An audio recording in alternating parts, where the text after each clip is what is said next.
Yung duyan na lang, sige, duyan na mapapakinabangan ko dito Kaya eh. na, Duya, wala naman kayong puno. Kasi nasabi to sa mga puno-puno. May puno ba kayo? Wala, boss. O, hindi ko bebenta yan. Wala ka pa ng puno eh.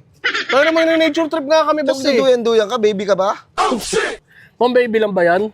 Mga baby lang na gumagamit ng duyan. Hindi, masarap kasi mag-relax, boss, pag may duyan talaga. Magkano ba tong duyan nyo? Bibigyan ko 5K. Ha?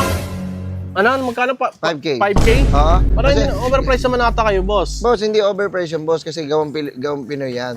Gawang Pilipino yan. Suportahan natin. Oo. Alam mo, hindi mo bibilin dyan yung ano, hindi mo bibilin dyan yung kung magkano ba. Boss, ang hirap gawin yan. Boss, wait lang Sa ha. totoo lang. Ay, hirap ako dyan. Oy, Hirap ako dyan. ikaw ba gumawa niyan? Oo. Okay na, wait lang ha. Supportan ko yung yung gawang Pinoy ha. Supportan ko naman eh. Tama yan. Pero, Tama yan. wait lang, easy lang. Pero, hindi naman yung, grabe naman, boss. Tinan mo naman yung quality, oh. Boss, maganda yan, boss.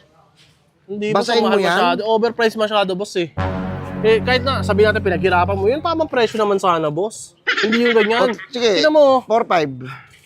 Ano, mahal pa rin, boss. Tangin na.